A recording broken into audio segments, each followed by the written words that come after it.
Tally ട്രെയിനിങ്ങിലേക്ക് നിങ്ങൾക്ക് സ്വാഗതം. ഇന്ന് നമ്മൾ എങ്ങനെ ബാങ്ക് റീകൺസിലേഷൻ ടാലി ERP9 ചെയ്യാമെന്ന് പരിശോധിക്കാം. ബാങ്ക് സ്റ്റേറ്റ്മെൻറ്റും കമ്പനി ബുക്കിലെ ബാങ്ക് ലെഡ്ജറും തമ്മിലുള്ള വ്യത്യാസം മനസ്സിലാക്കാനാണ് ബാങ്ക് റീകൺസിലേഷൻ നമ്മൾ ഉണ്ടാക്കുന്നത്. അതുവഴി ഒരു മെച്ചപ്പെട്ട ഫിനാൻഷ്യൽ പ്ലാനിംഗ് ഫിനാൻഷ്യൽ മാനേജർക്ക് നടത്താൻ കഴിയും. ബാങ്ക് സ്റ്റേറ്റ്മെൻറ്റും കമ്പനി ബുക്കിലെ ബാങ്ക് ലെഡ്ജറും എല്ലായ്പ്പോഴും ഈക്വൽ ആയിരിക്കണമെന്നില്ല. ഇതിന് പല കാരണങ്ങളുണ്ട്. ചെക്ക് ഇഷ്യൂ ചെയ്തു, പക്ഷേ പാർട്ടി ചെക്ക് ബാങ്കിൽ പ്രസൻറ്റ് ചെയ്തില്ലെങ്കിൽ നമ്മൾ നമ്മുടെ ലെഡ്ജറിൽ ആ എൻട്രി പാസ് ചെയ്തിരിക്കും, പക്ഷേ ബാങ്ക് സ്റ്റേറ്റ്മെൻറ്റിൽ ആ എൻട്രി വന്നിട്ടുണ്ടാവില്ല. അതുപോലെ ചെക്ക് ഡെപ്പോസിറ്റ് ചെയ്തു, പക്ഷേ ബാങ്ക് ചെക്ക് കളക്ട് ചെയ്ത് അക്കൗണ്ടിൽ ക്രെഡിറ്റ് ചെയ്തില്ല എങ്കിൽ നമ്മുടെ ബാങ്ക് അക്കൗണ്ടിന് ഡെബിറ്റ് ചെയ്തിരിക്കും. അത്രയും എമൗണ്ട് ഇൻക്രീസ് ആയിരിക്കും, പക്ഷേ ബാങ്ക് സ്റ്റേറ്റ്മെൻറ്റിൽ അത്രയും എമൗണ്ട് കുറവായിരിക്കും. അതുപോലെ ബാങ്ക് ചാർജ് അക്കൗണ്ടിൽ ഡെബിറ്റ് ചെയ്താൽ, അതായത് ബാങ്ക് പല ചാർജും ഈടാക്കാറുണ്ട്. ഫോളിയോ ചാർജസ്, കളക്ഷൻ ചാർജസ്, അതുപോലെ ബാങ്ക് ഇൻട്രസ്റ്റ്, ഇതുപോലുള്ള ചാർജുകൾ ബാങ്ക് അക്കൗണ്ടിൽ ഡെബിറ്റ് ചെയ്ത് കഴിഞ്ഞാൽ ബാങ്ക് അക്കൗണ്ടിൽ ബാലൻസ് കുറഞ്ഞിരിക്കും, പക്ഷേ നമ്മുടെ ബുക്കിൽ അത്രയും ബാലൻസ് കൂടുതലായിട്ടുണ്ടാവും. ഇതുപോലെ ബാങ്ക് ഇൻട്രസ്റ്റ് അക്കൗണ്ടിൽ ക്രെഡിറ്റ് ചെയ്ത് കഴിഞ്ഞാൽ ബാങ്ക് ബാലൻസ് കൂടിയിരിക്കും, നമ്മുടെ ബുക്കിൽ ബാങ്ക് ബാലൻസ് കുറഞ്ഞിരിക്കും. അതുപോലെ തന്നെ ചെക്ക് ഡെപ്പോസിറ്റ് ചെയ്തപ്പോൾ ബാങ്ക് ആ എമൗണ്ട് ക്രെഡിറ്റ് ചെയ്തു, പക്ഷേ പിന്നീട് ആ ചെക്ക് ഡിസോണർ ആയി കഴിഞ്ഞാൽ നമ്മുടെ അക്കൗണ്ടിൽ അത്രയും ബാലൻസ് കൂടിയിരിക്കും, ബാങ്ക് സ്റ്റേറ്റ്മെൻറ്റിൽ കുറവായിരിക്കും. ഇവയൊക്കെയാണ് പ്രധാനമായും വ്യത്യാസങ്ങൾ ഉണ്ടാകാനുള്ള കാരണങ്ങൾ. ഇനി നമുക്ക് ടാലിയിൽ ബാങ്ക് റീകൺസിലേഷൻ ചെയ്ത് നോക്കാം. ഇതിനായി ഒരു ബാങ്ക് സ്റ്റേറ്റ്മെൻറ്റ് നമുക്ക് ആവശ്യമാണ്. ഇന്ന് മിക്കവാറും എല്ലാ ബാങ്കുകളും ഓൺലൈൻ അക്കൗണ്ട് നൽകുന്നതുകൊണ്ട് നമുക്ക് സ്റ്റേറ്റ്മെൻറ്റ് ലഭിക്കാൻ ബാങ്കിലേക്ക് പോകേണ്ടതില്ല. നമുക്ക് ഓൺലൈനായി ഡൗൺലോഡ് ചെയ്തെടുക്കാവുന്നതാണ്. ഇത് ഞാൻ സ്റ്റേറ്റ് ബാങ്ക് ഓഫ് ഇന്ത്യയുടെ ഓൺലൈൻ അക്കൗണ്ടിൽ നിന്ന് ഡൗൺലോഡ് ചെയ്തെടുത്ത ഒരു സ്റ്റേറ്റ്മെൻറ്റാണ്. ഇതിൽ ചെറിയ മാറ്റങ്ങൾ ഞാൻ വരുത്തിയിട്ടുണ്ട്. പാർട്ടിയുടെ പേര് ഞാൻ ഇവിടെ ഡീറ്റെയിലൊക്കെ ഇവിടെ അടിച്ചിട്ടുണ്ട്. ബാക്കിയൊക്കെ സ്റ്റേറ്റ് ബാങ്കിൻ്റെ സ്റ്റേറ്റ്മെൻറ്റ് ഫോർമാറ്റാണ്. എക്സൽ ഫോർമാറ്റിൽ ഡൗൺലോഡ് ചെയ്തെടുത്ത ഒരു ഫോർമാറ്റാണിത്. ഈ സ്റ്റേറ്റ്മെൻറ്റ് വെച്ച് നമുക്ക് ബാങ്ക് റീകൺസിൽ ചെയ്ത് നോക്കാം. അതിനായി ടാലിയിൽ ഗേറ്റ്വേ ഓഫ് ടാലിയിൽ നിന്ന് യൂട്ടിലിറ്റിയുടെ തൊട്ട് താഴെ ബാങ്കിങ് കാണാവുന്നതാണ്. Bank reconciliation. അതിൽ ഏത് ബാങ്കാണോ റീകൺസിൽ ചെയ്യേണ്ടത് ആ ബാങ്ക് ചൂസ് ചെയ്യുക. ഞാനിവിടെ ഒരു ബാങ്ക് മാത്രമേ ക്രിയേറ്റ് ചെയ്തിട്ടുള്ളൂ നമ്മുടെ പഠന ആവശ്യത്തിനായി. എൻ്റർ ചെയ്ത് കഴിഞ്ഞാൽ നമ്മൾ ബാങ്ക് റീകൺസിലേഷൻ സ്ക്രീനിലേക്ക് എത്തും. ഇതേ സ്ക്രീനിൽ തന്നെ മറ്റൊരു തരത്തിലും നമുക്ക് ആക്സസ് ചെയ്യാവുന്നതാണ്. അത് എങ്ങനെയാണെന്നൊന്ന് പരിശോധിച്ച് നോക്കാം. തിരിച്ച് എസ്കേപ്പ് പ്രസ് ചെയ്ത് ഗേറ്റ്വേ ഓഫ് ടാലിയിലേക്ക് മടങ്ങിയെത്തുക.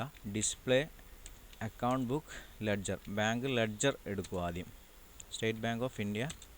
അതിനുശേഷം F5 റീകൺസിൽ എന്ന ബട്ടൺ ക്ലിക്ക് ചെയ്യുകയോ F5 എന്ന ഷോർട്ട് കട്ട് കീബോർഡിൽ പ്രസ് ചെയ്യുകയോ ചെയ്ത് കഴിഞ്ഞാൽ നമുക്ക് അതേ റീകൺസിലേഷൻ സ്ക്രീനിലേക്ക് എത്താവുന്നതാണ്. ഇനി ഈ സ്ക്രീനിനകത്ത് നമുക്ക് ബാങ്ക് ഡേറ്റ് എന്ന ഒരു കോളം കാണാം. ഈ കോളത്തിലാണ് നമ്മൾ ബാങ്കിൽ ഈ എൻട്രി ഏത് ദിവസമാണ് വന്നിരിക്കുന്നത് ആ ഡേറ്റാണ് നമ്മൾ ഇവിടെ എൻ്റർ ചെയ്ത് കൊടുക്കേണ്ടത്. നമുക്ക് ഓരോന്നായി ചെയ്യാം. ഇവിടെ പ്രൊവിഷൻ സെൻറ്റർ എന്ന പാർട്ടിയുടെ 1200 രൂപ പേയ്മെൻറ്റ് വന്നിരിക്കുന്നത് 1 ജൂലൈ 2015 സ്റ്റേറ്റ്മെൻറ്റിൽ വന്നിരിക്കുന്നത്. ഇനി രണ്ടാമത്തെ എൻട്രി 8000 ആണ്. ക്യാഷ് ഡെപ്പോസിറ്റ് 8000 1 ജൂലൈയിലാണ് സ്റ്റേറ്റ്മെൻറ്റിൽ വന്നിരിക്കുന്നത്.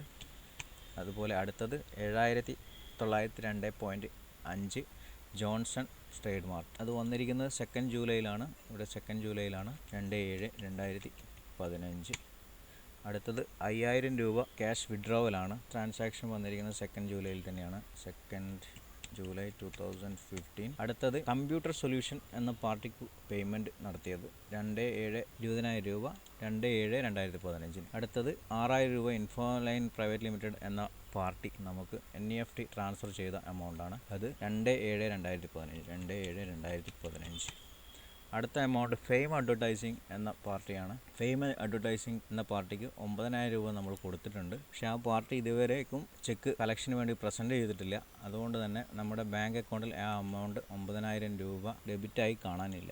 അതുകൊണ്ട് ആ എൻട്രി ബ്ലാങ്കായി വിടുക. അതുപോലെ തന്നെ ITC ലിമിറ്റഡ് എന്ന പാർട്ടി നമുക്ക് തന്ന ചെക്ക് നമ്മൾ ബാങ്കിൽ ഡെപ്പോസിറ്റ് ചെയ്തു, പക്ഷേ ഇതുവരെ കളക്ഷനായി വന്നിട്ടുണ്ടെങ്കിൽ ക്രെഡിറ്റ് സൈഡിൽ കാണേണ്ടതാണ്.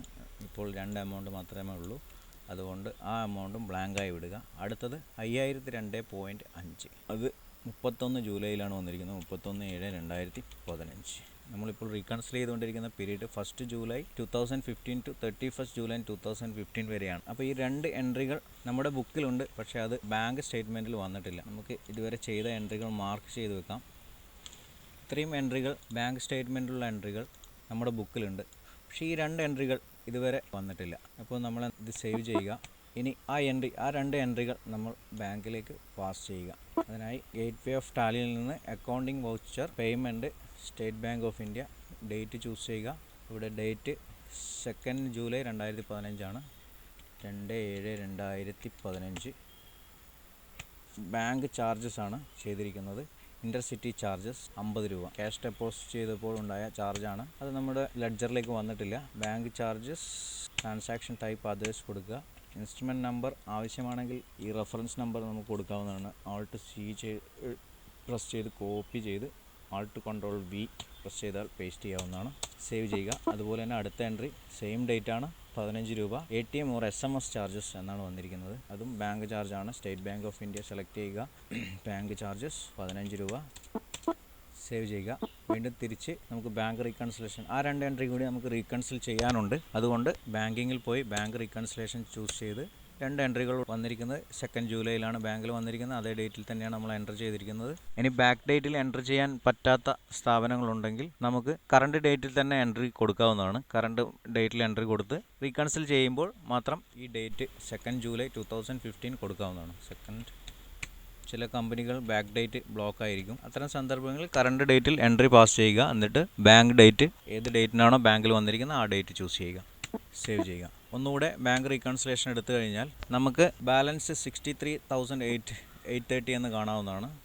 അതേ ബാലൻസ് തന്നെയാണ് ഇപ്പോൾ നമ്മുടെ ബാങ്ക് സ്റ്റേറ്റ്മെൻറ്റിലുള്ളത്. പക്ഷേ ഈ 2 വ്യത്യാസങ്ങൾ കാൽക്കുലേറ്റ് ചെയ്തതിന് ശേഷമാണ് ഈ ബാലൻസ് വന്നിരിക്കുന്നത്. ബാങ്കിൻ്റെ യഥാർത്ഥ ബാലൻസ് 69,830 രൂപയാണ്. ഈ 2 എൻട്രി കൂടെ കൺസിഡർ ചെയ്ത് കഴിഞ്ഞാൽ മാത്രമേ ഈ ബാലൻസ് വരികയുള്ളൂ. ഇങ്ങനെയാണ് നമ്മൾ ഒരു ബാങ്ക് റീകൺസിലേഷൻ നടത്തുന്നത്. ഈ സ്റ്റേറ്റ്മെൻറ്റ് നോക്കിക്കഴിഞ്ഞാൽ നമുക്ക് മനസ്സിലാവും ഫെയിം അഡ്വർടൈസ്മെൻറ്റിൻ്റെ ചെക്ക് ഇതുവരേക്കും പ്രസൻറ്റ് ചെയ്യാൻ വേണ്ടി വന്നിട്ടില്ല. അത്രയും എമൗണ്ട് നമ്മുടെ ബാങ്ക് അക്കൗണ്ടിൽ കുറയാനുണ്ട്. അതുപോലെ തന്നെ ITC ലിമിറ്റഡിൻ്റെ ചെക്ക് ഡെപ്പോസിറ്റ് ചെയ്ത 15,000 രൂപ ഇതുവരെ നമ്മുടെ ബാങ്ക് അക്കൗണ്ടിലേക്ക് വന്നിട്ടില്ല. അത്രയും എമൗണ്ട് ബാങ്കിൽ ഇൻക്രീസ് ആവാനുണ്ട്. അപ്പോൾ ടോട്ടൽ 15,000 രൂപ കൂടാനും 9,000 രൂപ കുറയാനും ഉണ്ട്. ഇപ്പോൾ നെറ്റ് 6,000 റുപ്പീസ് ഇനി നമുക്ക് ഫണ്ട് അവൈലബിൾ ആണെന്ന് ഒരു ഫിനാൻഷ്യൽ മാനേജർക്ക് ഈ സ്റ്റേറ്റ്മെൻറ്റ് നോക്കിക്കഴിഞ്ഞാൽ മനസ്സിലാകും. ഇനി നമുക്ക് എങ്ങനെ ബാങ്ക് റീകൺസിലേഷൻ എഡിറ്റ് ചെയ്യാമെന്ന് നോക്കാം. ഇതിനായി ഇവിടെ ബാങ്ക് റീകൺസിലേഷൻ സ്റ്റേറ്റ്മെൻറ്റിൽ നിന്ന് കോൺഫിഗർ പ്രസ് ചെയ്തതിന് ശേഷം ഷോ റീകൺസിൽഡ് ട്രാൻസാക്ഷൻ ഓൾസോ എന്നത് യെസ് കൊടുക്കുക. അപ്പോൾ നമ്മൾ ഇതുവരെ റീകൺസിൽ ചെയ്ത ആ പീരീഡിൽ റീകൺസിൽ ചെയ്ത മുഴുവൻ വൗച്ചറുകളും വരും. അതിൻ്റെ ഡേറ്റ് നമുക്ക് ഇവിടെ കാണാം. ഇവിടെ ഡേറ്റ് മാറ്റി നമുക്ക് കൊടുക്കണമെന്നുണ്ടെങ്കിൽ നമ്മൾ ചെയ്ത എൻട്രി തെറ്റാണെങ്കിൽ ആ ഡേറ്റ് കൊടുക്കാവുന്നതാണ്. ഞാൻ ടാലി എഡ്യൂക്കേഷണൽ വേർഷൻ യൂസ് ചെയ്യുന്നതുകൊണ്ടാണ് ആ എൻട്രി അവിടെ വരാത്തത്. ഇനി എൻട്രി ചെയ്ത് പാസ് ചെയ്യുക. ഇപ്പോൾ ജൂലൈയിൽ 1st, 2nd, 31st മാത്രമേ എനിക്ക് ഉപയോഗിക്കാൻ പറ്റുള്ളൂ. അതുകൊണ്ടാണ് ഈ ഡേറ്റ് ഉപയോഗിച്ച് ഞാൻ റീകൺസിലേഷൻ ചെയ്തിരിക്കുന്നത്. ഇപ്പോൾ ബാങ്ക് റീകൺസിലേഷൻ നിങ്ങൾക്ക് എങ്ങനെയാണ് ചെയ്യുന്നതെന്ന്, ഇത് മാനുവൽ ബാങ്ക് റീകൺസിലേഷൻ ആണ്. ടാലിയിൽ ഒരു റീകൺസിലേഷൻ കൂടിയുണ്ട്. അത് ഓട്ടോമാറ്റിക് റീകൺസിലേഷൻ ആണ്. ബാങ്ക് സ്റ്റേറ്റ്മെൻറ്റ് ഡൗൺലോഡ് ചെയ്ത് നമുക്ക് ടാലിയിൽ ലൊക്കേഷൻ പറഞ്ഞു കൊടുത്തു കഴിഞ്ഞാൽ ഓട്ടോമാറ്റിക് റീകൺസിലേഷൻ ചെയ്യുന്ന ഒരു സംവിധാനം നമുക്കുണ്ട്. അത് അടുത്ത ലെസണിൽ നമുക്ക് പഠിക്കാം. ഇപ്പോൾ മാനുവൽ റീകൺസിലേഷൻ നിങ്ങൾക്ക് മനസ്സിലായി എന്ന് കരുതുന്നു. Thanks for watching. നിങ്ങൾക്ക് എൻ്റെ വീഡിയോ ഇഷ്ടപ്പെട്ടെങ്കിൽ സബ്സ്ക്രൈബ് ചെയ്യുക. ബൈ.